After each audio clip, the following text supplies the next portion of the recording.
Hello and welcome to Suddenly Single, the new and hilarious dating podcast.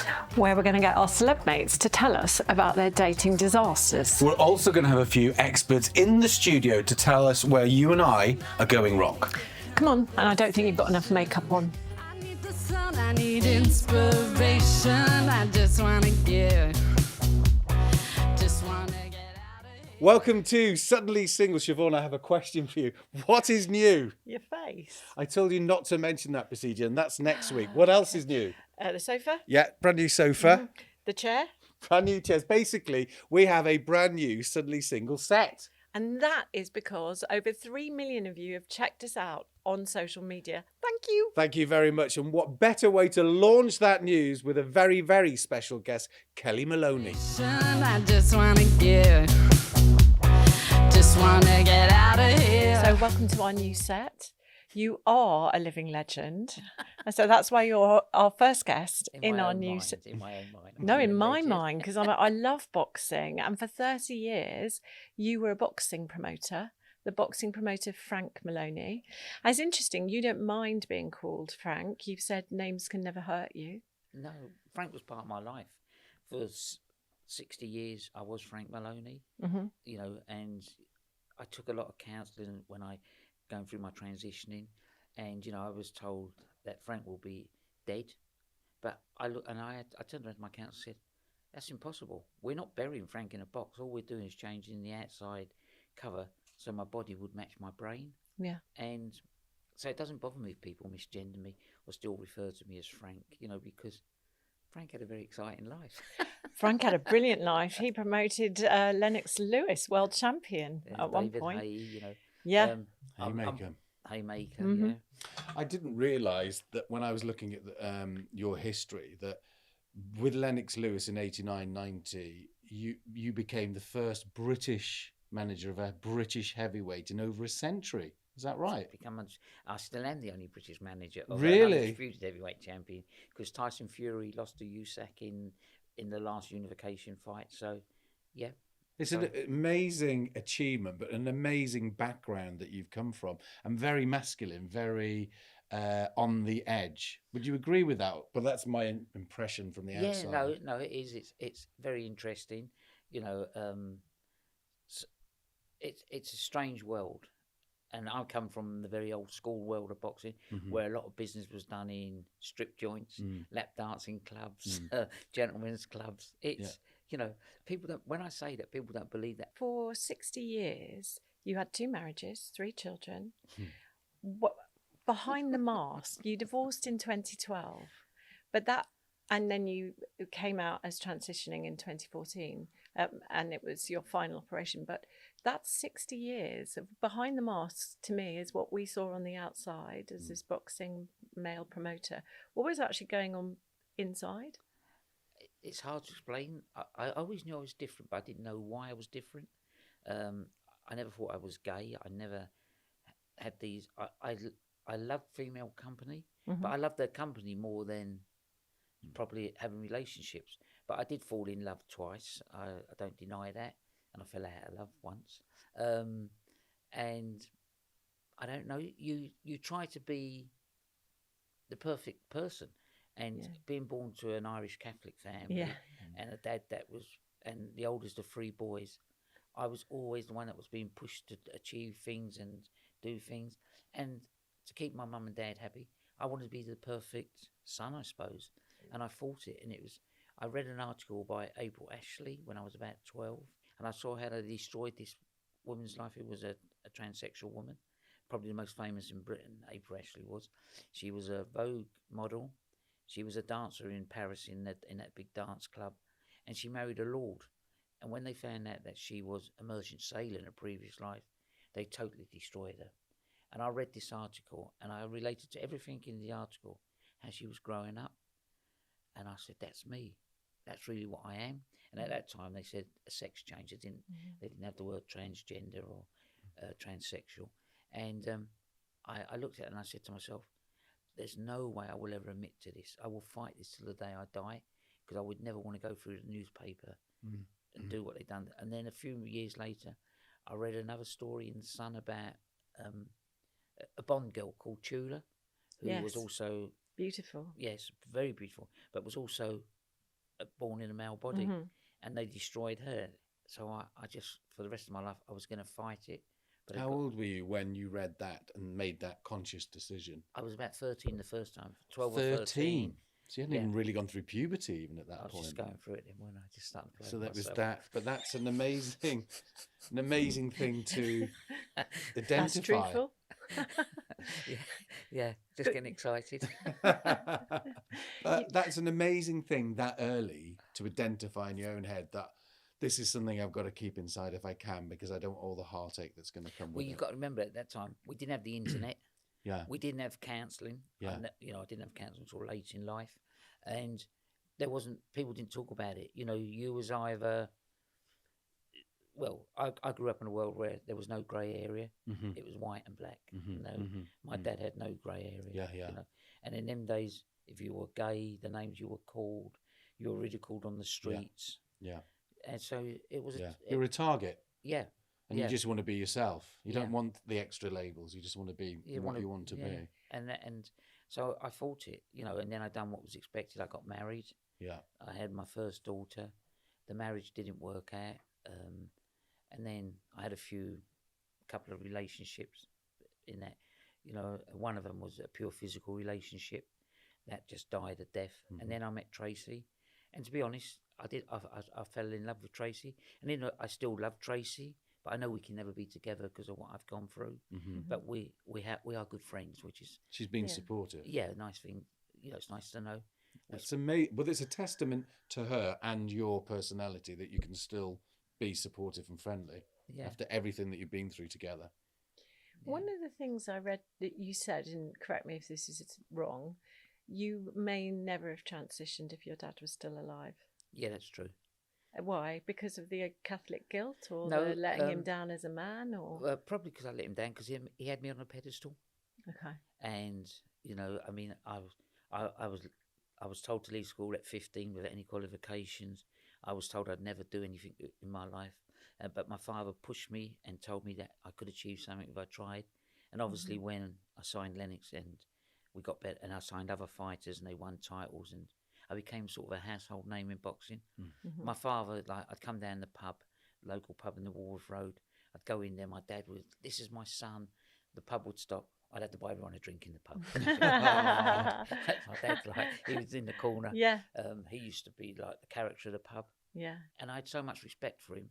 Yeah. I never wanted to lose that respect. So I think I would have fought it all my life. But I may have even killed myself, to be honest. If I hadn't, if my father was alive, I don't know how it would have ended up. Because was it getting stronger and stronger? The Yes, feeling that it was, you at that time I was sort of losing control, and I was going to support groups, but no one knew I was going. I used to go, and I made up this fictitious character. I called myself Kellie Black, and I was a travelling salesperson, so I couldn't always come to the support group. So I would just turn up when I needed to turn up. Okay.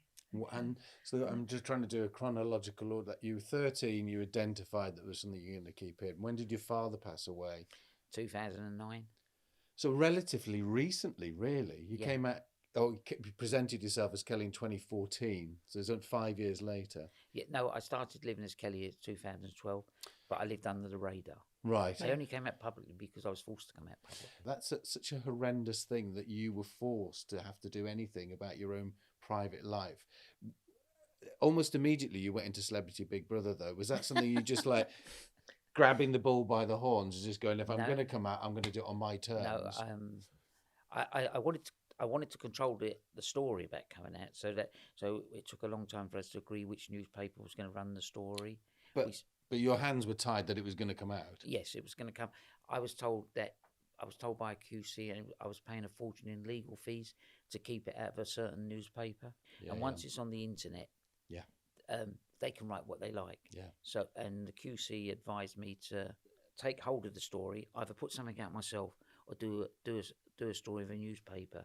I think my legal fees had come up to around about touching nearly £50,000 to keep it out of the paper, and so we met with all the. Well, I never met because I kept myself away from it all. My lawyer and my oldest daughter met with every newspaper, and eventually they agreed to go with the Mirror Group because what they gave us. They gave us headline rights, picture rights, and they made sure that we read the editorial and everything was corrected. I did not want the word sex change used because you can't change your sex. I want the word had to be gender reassignment surgery for it, and all the right terminology had to be used. And we agreed. They agreed to that, so we went with the Mirror. And how was that?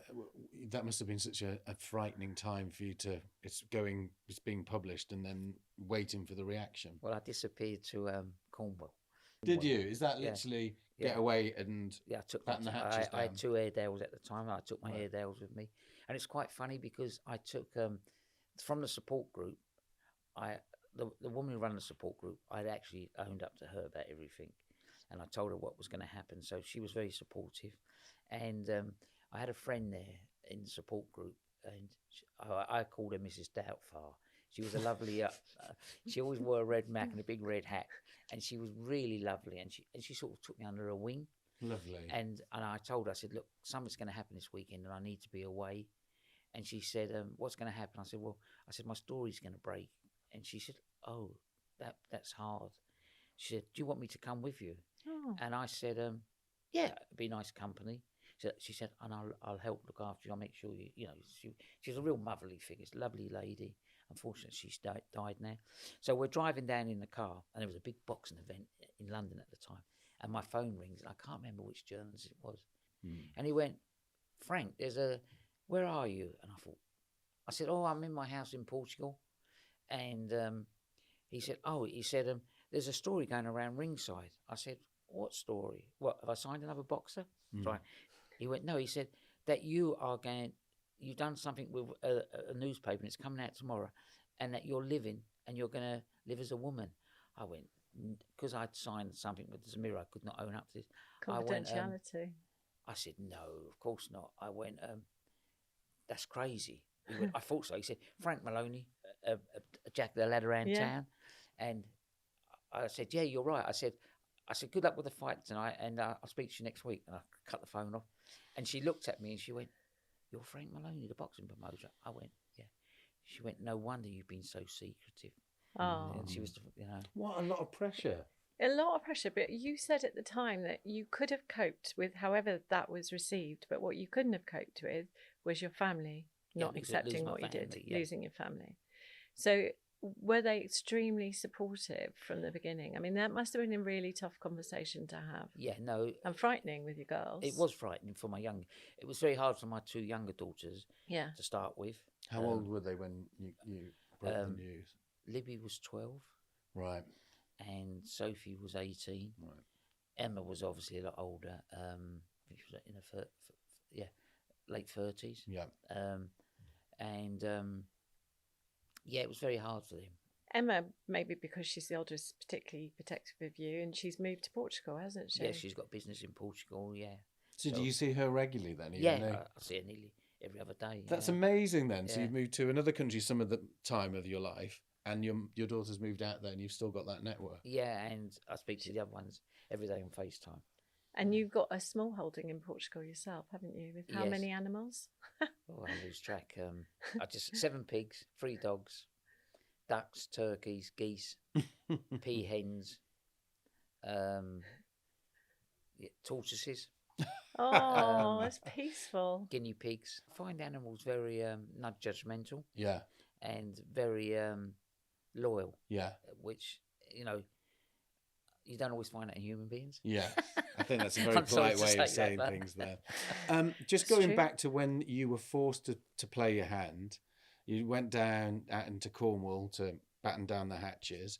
What was the reception like generally? Were you surprised, or was it what you predicted? Because you had your thumb on the pulse of what was happening you were a famous person that were in a lot of the red tops anyway. Was it what you expected to happen next? No, I thought it for a couple of days it would go crazy. Yeah. But I didn't think it would go as worldwide as it went. It was like really every television, America. Really? I was getting phone calls from everywhere in the world. Right. And I listened to some of the comments from some of the in the boxing world, which wasn't very, shall we say, nice. Yeah. And then there was some that were very nice. So it was a very mixed audience. Actually, being a boxing promoter sort of helped prepare me, because I got insulted by so many people as a boxing promoter. You know, I even had the privilege of being insulted by Donald Trump, which is, you know, It's privilege. privilege, yeah. Don King. Yeah. Um, Oh, the gosh, late, the late yes. Mickey Duff, you know, Yeah. obviously Frank Warren, Yeah. who's Yeah. still around today, but we've worked together. Yeah.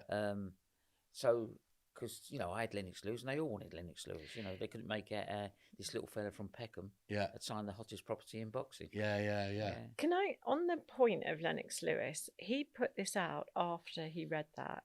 And I'm just going to have to read it because it's quite long. The great thing about life is that day to day, you never know what to expect. This world isn't cut and dried or black and white. I can only imagine it was a difficult decision to make. I think all people should be allowed to live their lives in a way that brings them harmony and inner peace. I respect Kellie's decision. If it brings true happiness in her life, then so be it. What did that mean to you at the time? That must have meant quite a lot. Yeah, I wondered if Lennox wrote it or did his PR people write it. That was a really poignant moment then. I was expecting The tears. heavyweight champion of the world has said something No, like but that. I do, because I know Lennox, you know. Okay. And I But mean, the spirit of what he yeah, said. wouldn't- they no, wouldn't I put it out accept, without I his accept that okay. he would have just said something like, Yeah. but I obviously know by some of the wording that Yeah. was put together. A bit like me, I use people to put my stuff together. I Yeah. will say things, obviously, but Yeah. my English is not great. I'm very dyslexic, so I think they would put it together.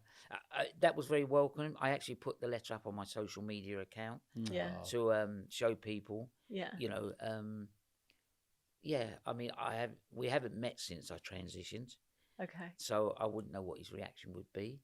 I hope it would be okay. Yeah.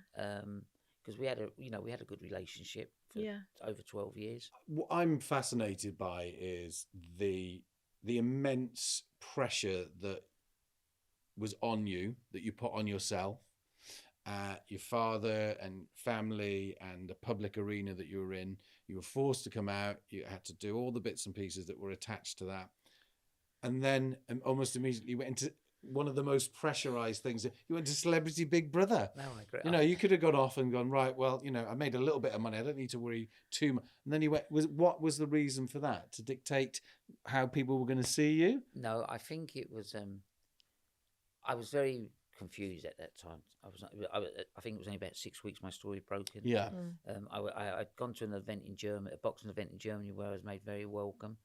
And then I got the phone call saying that my agency had agreed a deal with Big Brother. Mm-hmm. And I spoke to my girls.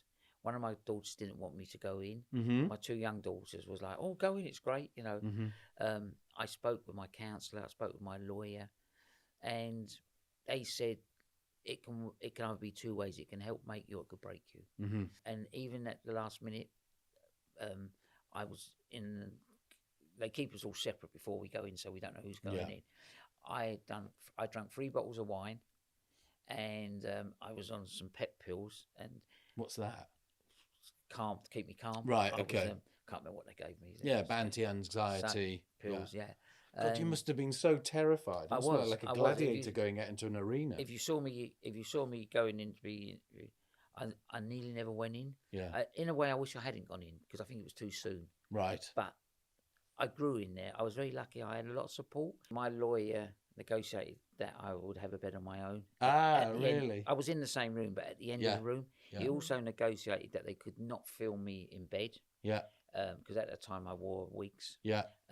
So they could not film me Yeah. if I didn't have my hairpiece on, Yeah. and they could not film me. I had to have my own private bathroom. God. So That actually takes a lot of the pressure out of the situation. yeah, and I was allowed to have my counsellor every day on the telephone, but we was not allowed to talk about Big Brother, and they would listen into the conversation. And my Yeah. counsellor sort of won me over by saying, what you've got to understand is you are actually going through your full transition. This has never been witnessed, and you will be in people's dining room, 2.5 million people's homes at peak time, showing them what someone goes through. This will help so many people that are good. And that was the thing that kept me going. Yeah. That you were showing, that there's a way out of this. Yeah. Have you had people come up to you since and said that you're an inspiration, or you Yeah. opened doors for their thought process? Yeah, I still get lots of Do you? messages. Yeah. And do you answer them, because it is a responsibility? Yeah, no, I do. Even if you don't want it. I do send back saying thank you, and I do say, if you're on this journey, please don't do it on your own. Make sure you have help. you've got counselling. Yeah. So yeah, I get a lot of people come to me. You have had a couple of boyfriends, haven't you? I've had a few. I wouldn't say boyfriend. I've had a few dating sessions. Okay. You know, What's that like? well, some are quite funny, some are quite sad, some have sort of upset me. But one of the funniest one was when I hadn't fully transitioned. I'd started my transition, but I was living as Kelly, and I was gone out to Portugal, and I took a couple of friends out with me who were biological women, and I said to him, I want to go to all the places Frank used to go to, because I was quite notorious with when I had my group of guys around me, because you had to be one of the lads. Yeah. So I said we'd go to the Irish bar in Villamora, which was the bar where everyone went. So we're sitting at a table drinking, and then there's a group of guys over there, and they're looking over at the table. And I said to my friends, and all of a sudden I saw the guy signal to the waiter. I said, in a minute, that waiter's going to come over and ask us if we want a drink. And if we say yes, one of them will get up from that table, come and join us. And if we start talking to him and let him sit, the others will follow us. And they went, how do you know that, Kelly? I went, well, I was one of them once. And it happened like that. So the guys it did happen. And the guy sat down, and the only place, the chair was next to me. So he sat next to me, and they were nice Irish guys, like golfers. And he was talking about an event, and they said, oh, we've just been to watch Ireland play a football match. I think they were playing up in Lisbon. And he was going through, and I went, oh, I know him, which I did know. And he went, oh, how do you know them? And I thought, shit. I went, I said, I'm a secretary in a sports management company. And my friend leant across and went, that's very good. Anyway, so he kept talking. We were talking about footballers. It was David Ford, Tony Cascarina, and a few other big names in the Irish team. And I had my hand on the table, and he started stroking my hand. And he went, do you know what? You're an amazing woman. My wife would never talk about sport. I said, oh, you are married then? He went, yeah. He said, but we don't get on. And I thought, typical story a guy would tell, you know. And he went, but I'd love a lady like you in my life. And he went, we're going to a party, and would you like to come? I went, he said, and you never know. He said, you might get a pleasant surprise. And I hadn't fully transitioned. And I turned and went, I think you'll get a bigger surprise. so my friends just busted out laughing because they knew what I meant. And he went, and I had to think quick. I went, I said, I'm actually married. My husband's in the army. I said, very high up. Okay. I said, and see that guy standing there, because he was the guy. Yeah. I said, he's actually my protector. And the Irish guy looked and went, oh, I think I better leave you. And they got up and left. Oh. Yeah, so that was Interesting, though, that you could Not be who you are, recognised. not recognised, and be flirted heavily with. Yeah. That must make you feel nice. Yeah, good. and then there was another time we went in a pub after one of our group meetings in Worthing, because I moved to Worthing, that's where my support group was. And we all used to go in a pub. And I'm very lucky. I'm very small, and I don't dress outrageous. I try to blend in. And a couple of the girls that were with us, they didn't blend in, unfortunately. Okay. And we went in the pub, and they went to one side, and I went to the bar to get a drink. And Linda, who ran the group, came up, and she took a drink. And this guy started talking to me, and we were chatting, and there was a group of builders in this. I don't know, they might have been celebrating. It was Friday, and we were chatting, and we were getting on very well. And then all of a sudden, one of the girls came up to me, and all of a sudden I heard, John, that's a geezer you're talking to. And I thought, oh, here we go. Like, now we're going to have a situation. So I kept talking, and then and he shouted it again. He went, they're guys in dresses, and like they're transvestites. Everything. Yeah. So he looked. He said, "Can you hear what my friend's saying?" I went, "Yeah." He went, "Are you?" I went, "I'll be truthful." I said, "I'm a transsexual woman." I said, "But I'm fully. I wasn't transitioned." I said, "But I'm fully transitioned."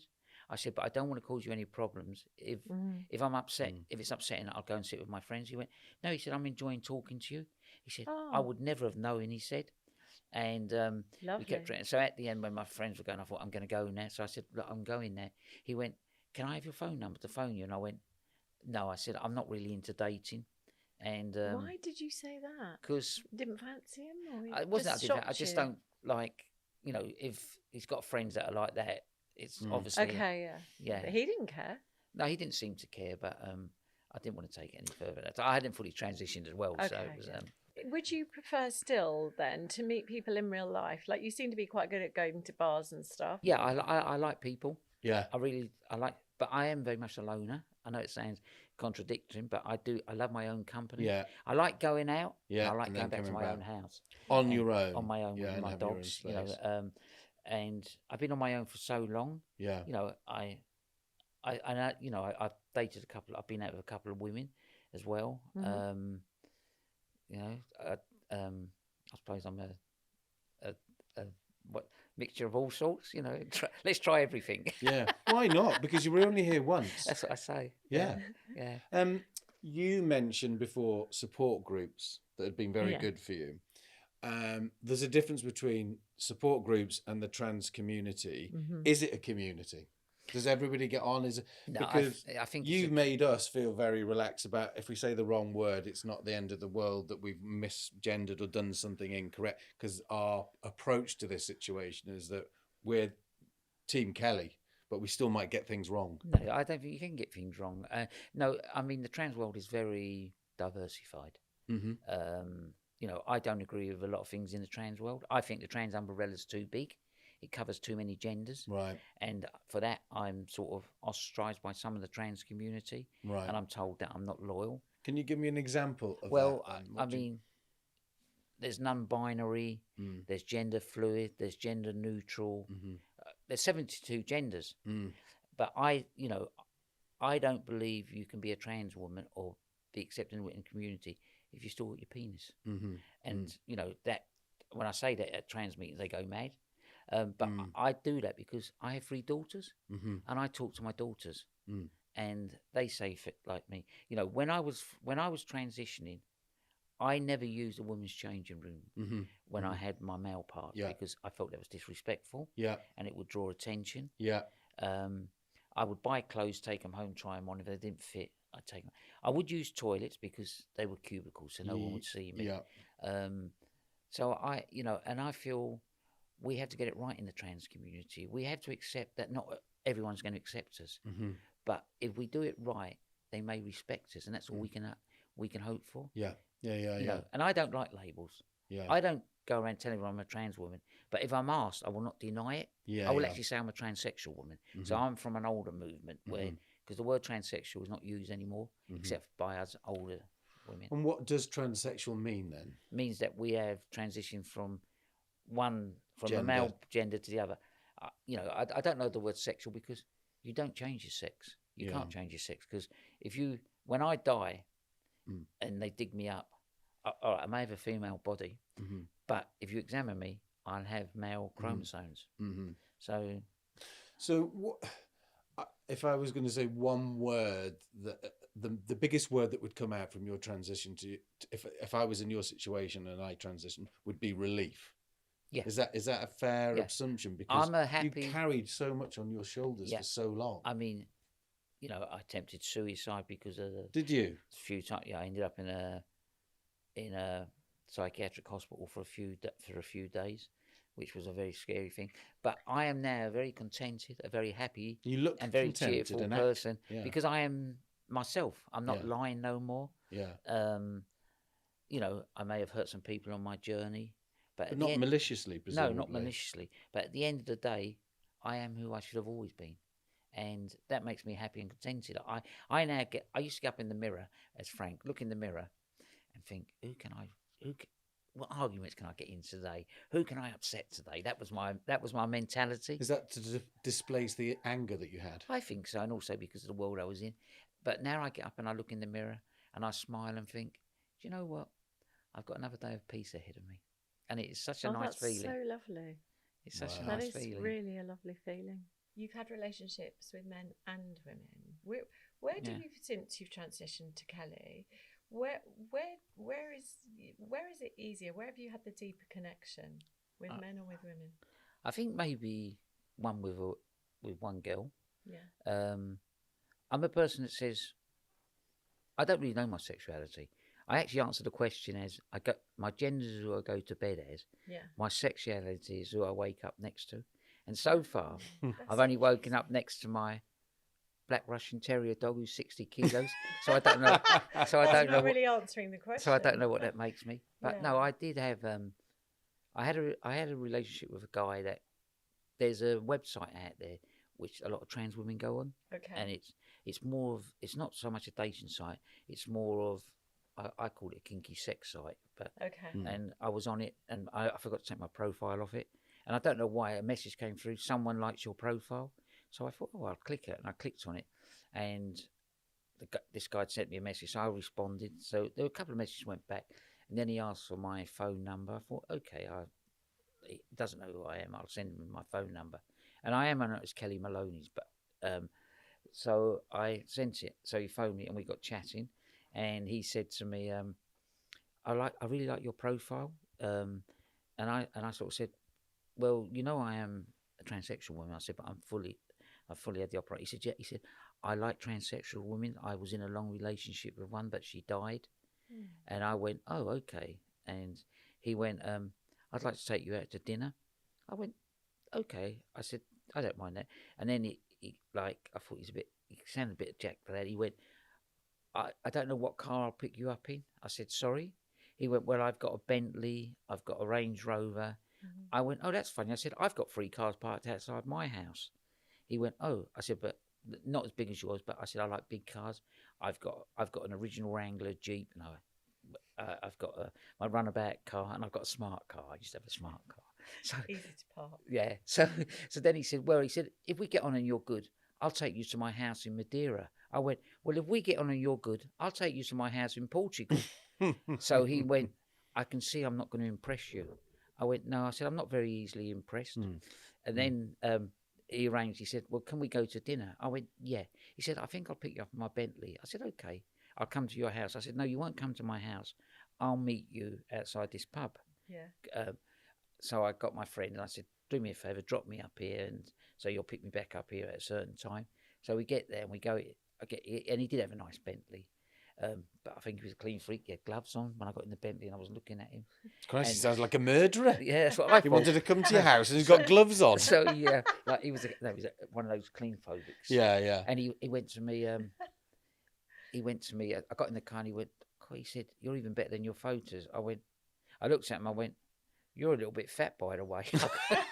This is not what you're supposed to do on a first date. No, I couldn't help it. You know, I just said, I went, "Oh," I said, "Yeah, you're not what I expected." You know, when you got to go to it. So we go. So we're in the restaurant. So we went to a restaurant that I chose because I like to be. I'm not a control freak, but I like to know I'm safe. Yes. Yeah. No. That's I've really got to be sensible. Safe in what sense? That Safe of the, that- you know the environment. I know the and environment. people. If anything goes wrong, I know. Okay. I know where I am. So we went to the ship on the seafront in Herne Bay, and we're having a meal and we're chatting and going for it. And he went, "You're a really interesting woman," you know. And he started naming people, and I knew some of these people that were from a different world. And he went, you know, we were chatting, and then all of a sudden he said, he went and he went, "I've got an ambition." I said, "What's that?" He said, "I want to get in your knickers." And I went, "Do you know what? They won't look good on you." I couldn't help it. I just said, and he went, "I don't mean like that." I went, "I think I know what you mean." I said, "But that won't be happening." He said, "What do you mean?" I said, "Because," I said, "I'll decide when I want to sleep with someone. No one decides that for me."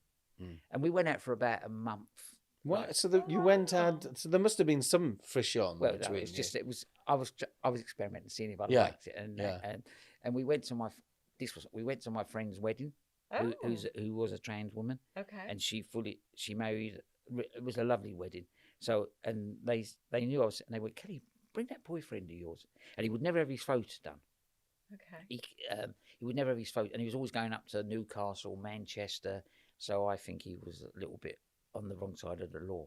Oh, okay. So we're at the wedding, and he went, and we're sitting there, and he went, "I'd like to buy your friends all a drink," and I went, "Oh, that'd be nice." And he pulled out a big wad of money, and he pulled off a £50 note as if it was like, and he went, "There, you go up, my dear, and get them." And I thought, that's a cheek, you know. I thought, okay, I won't think that. So I got up, and as I got up, he smacked my bum. I went, "Be a good girl and get them." And smacked Go and get the drink. so my friend got up Know and walked your up, place. and she walked up and she went, "Welcome to my world." I went, "Yeah." I said, "Just watch." So I bought the tray of drinks, I put them back, and I put his drink right on the edge of the table, and I leant across and actually knocked his drink all over him. Bloody So I hell. knocked his drink all over him, and he was like really fussy because he hated that. He went, "Oh, I got to go." I said, "Well," I said, "I'm sorry." I said, "I didn't realise what your drink was," and I gave him his change, and I sat down and I winked at my friend, and That's genius. yeah, so That's really you know, bringing the drink. and then he phoned me and he said, "I want to come to Portugal," and I went, "Okay, you can come to Portugal." He went, "And where will I sleep?" I said, "Well, that depends on how you behave." I said, "If you're bad, you can sleep with the dogs." I said, "If you're good, I'll give you the spare bedroom." He went, "Well, if I'm coming to Portugal, I want to sleep with you." I said, "I told you I will choose when that happens." I said, "And I don't think I'm ready for that." He went, "Well, unless I'm going to sleep with you, I don't think I'm going to effing come." I went, "Well, do yourself a favour and don't effing come." And I put the phone down. And that was the last I seen of him. Do you Yeah, know I what? think I'm you're coming right. to you for lessons. Now, we don't have to talk about it if you don't want to, but your longest and probably deepest and probably upsetting relationship was with a girl since you transitioned. Would that be fair to say? Yeah, well, yes, but it never got sexual. Oh, I didn't. No, I was in a bar in Algarve and I met this person and we hit it off, and she was just breaking up with she had just broken up with her boyfriend at the time, and we got on well, and her sister recognised me more than she didn't know who I was, and then when I told her, we got chatting and I was talking, and we saw each other quite a few times. She'd come to Portugal, I'd come to England, we went out, and she said to me, "If only I could," and we sat and we cuddled, you know, and we drank. There was intimacy. Yeah, but no, yeah, and she said, "If only I could turn you back into Frank, we could have a great relationship," and that really messed my head up, you know. And Yeah, I said, "Well, I said that's not going to happen." I said, "You know, Frank is part of me. You accept me as I am." And then she started reading about all these stars that had changed. She said, "Well, Samantha Fox became a lesbian, didn't she?" I said, "Yeah, I suppose so." I said, and she said, "I don't know if my family would accept her or anything like that."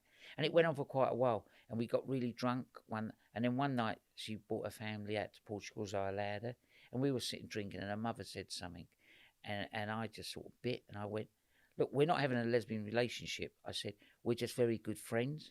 I said, "We're very close friends," and I said, "Look, if it's upsetting, we can stop seeing each other." I said, it's not an issue, you know. I was quite, and yeah, I went to bed that night, and she came in the bedroom and she went, "I really want to be with you, but I don't know if my family will accept it." And she said, "But I think," she said, "I'm not worried about my family. I just want to be with you." But she was quite drunk.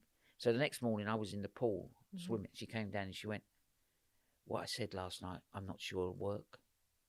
And it sort of messed my head up a little bit. Yeah.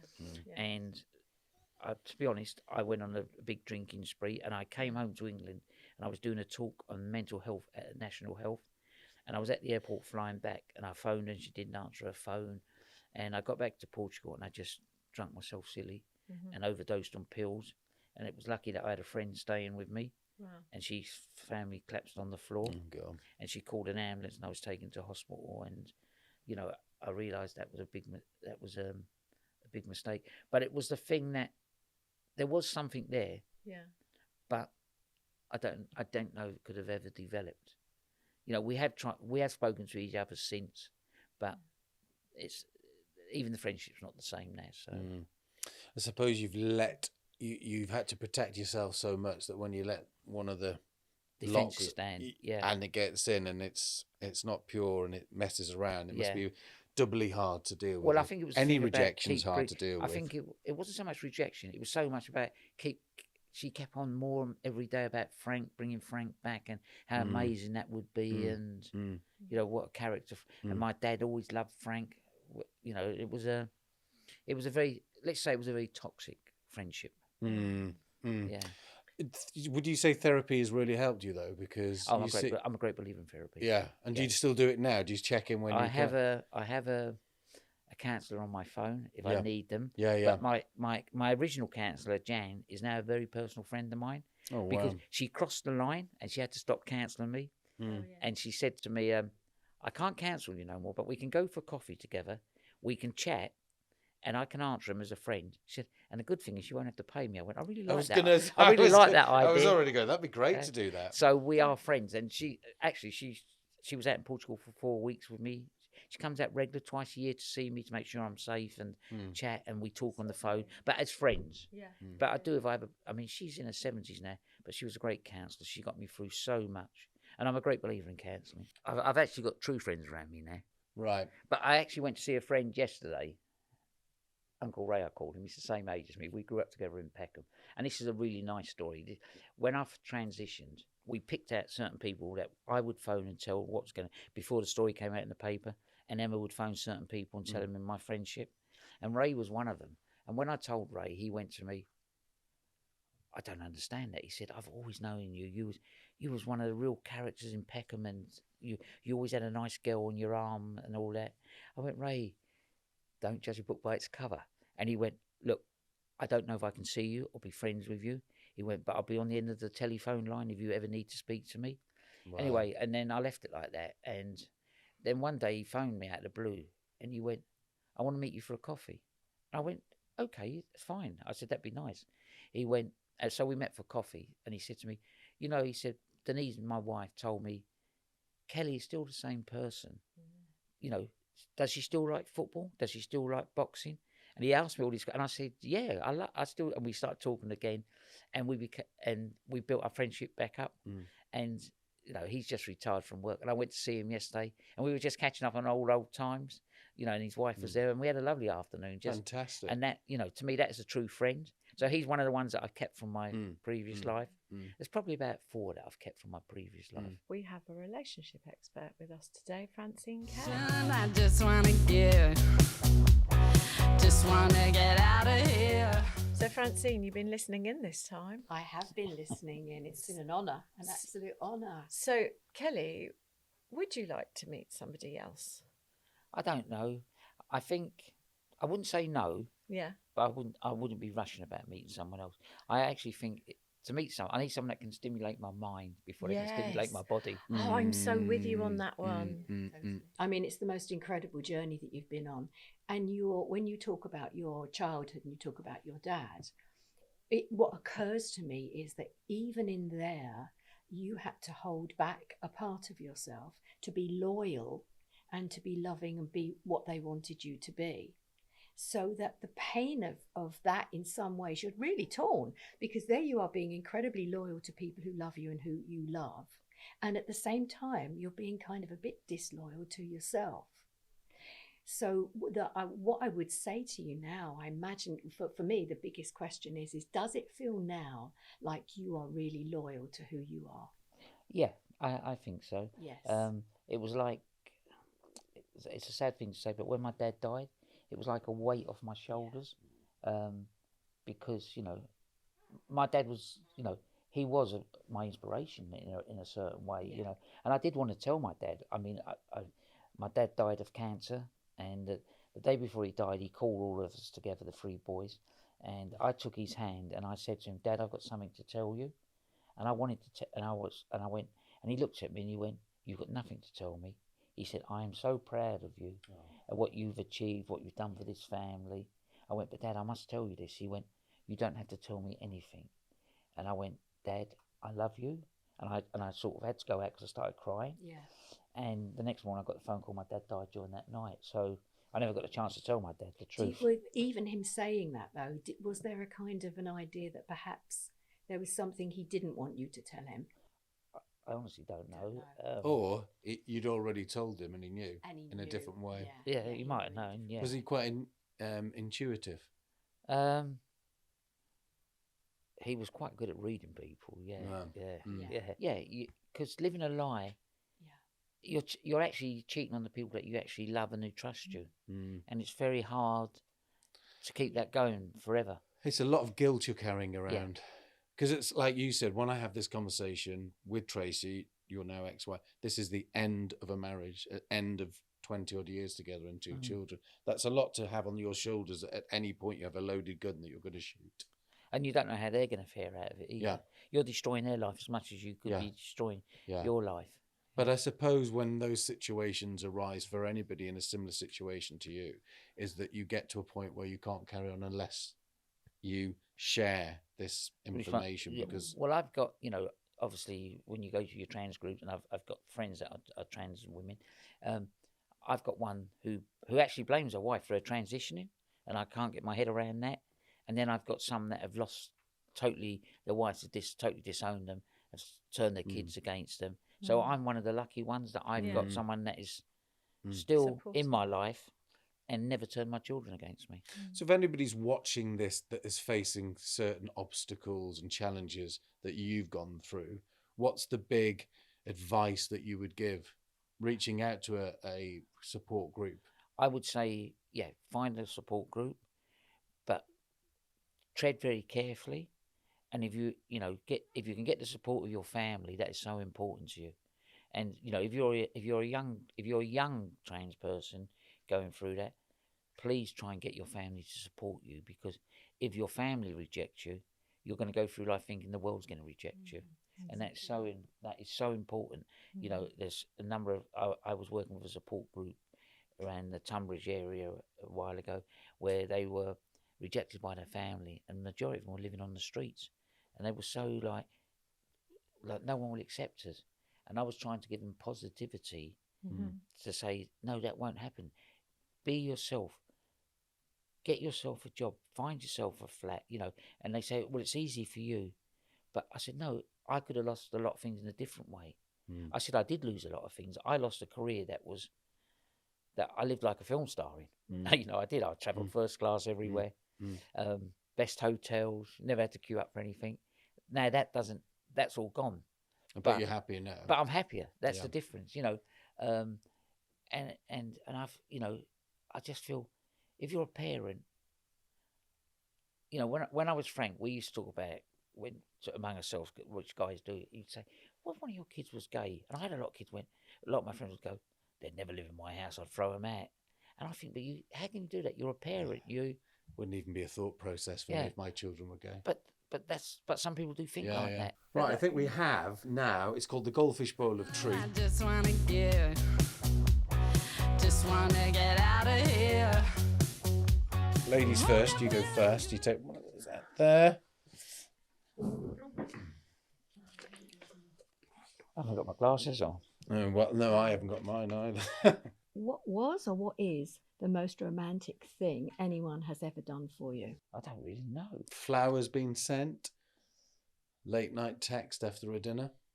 Yeah, probably from Tracy. Yeah, she sent me after the first couple of dates. She sent me a text saying, "I really enjoy your company." Because at first she didn't want to know me. She thought I was too flash.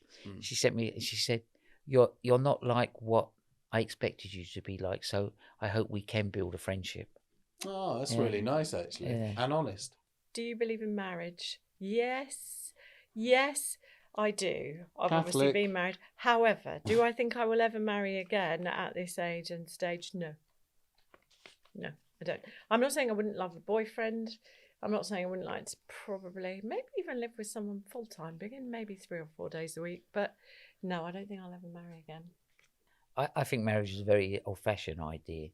I think you can live together now. I remember the old great football manager, Tommy Docherty. Tommy Docherty, yeah. And I used to listen to him speak, and one of his great sayings was, "Why would you get married? Just find a woman you don't like and give her a house." Exactly, yeah. Would you date someone of the same sex? We had this little chat. We had this conversation, that's didn't we? Yeah. So interesting. I absolutely would.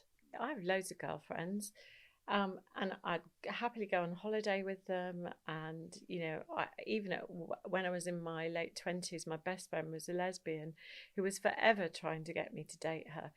For me, that side of it is just not there. You can put me in prison for 5 years. It's not going to interest me. Is that your Catholic belief? Has that been drummed into you because you're a Catholic? I don't know. That's an interesting question. But Well, I'm I not don't. Catholic, and I've got the same opinion as you. Yeah. I'd go both ways. So that I'm not saying that it would just be I'm open now in a way that I never ever was before. I think most human beings are born bisexual anyway. Yeah, so do I. Do you? Totally agree. But we're just conditioned in that way to go. Totally agree. For a woman to go with a man, for a man to go with a woman. Would you go on a blind date? And we should kind of describe what that actually means. As in, somebody set somebody up for you. Well, you've done that. You've done everything that you've done on bloody television. So you've heightened the drama each time you went on Celebrity Blind Dates. Would you allow your friends to set you up? Yeah. The concept now of a blind date, though, is you'd at least want to look at a picture, wouldn't you? Then it's Yeah, not something- blind. I do think there's something about pheromones though, and it's not to do with looks. Don't look Yeah. at me like that. I think, yeah, you're right. It is. When I once walked into a room, before he even spoke, I thought, wow, that's the man, I want to be with him. Mm. And if I'd have seen him on an app, I would have swiped the other way. I tell you that for nothing. And is that the man that you went to, or was going to go to Italy with? Yes. Yeah. That's the one I paid Those for Venice for. pesky Complete pheromones. waste of time. Well, There's that familiarity. Yeah. Yeah, that energy that you Yeah. draw. You draw Yeah. those ones. Well, we've talked about patterns before, so. Yeah. I think on pheromones, I think we should draw a line to the end of our Suddenly Single. Okay. Guys, thank you very much for coming on. And I think we all agree you've been the You've been a most delight. honest, delightful guest we've had. Yeah. Thank you. Thank you for inviting me. Absolutely Yeah. loved it. Thank you so much. Really Just have. wanna get, just wanna get out of here. Woke up So feeling next week good. we're joined by Sasha, straight out of Married at First Sight on Suddenly Single. And we'll be finding out what went on behind the scenes and who Sasha will be spending Christmas with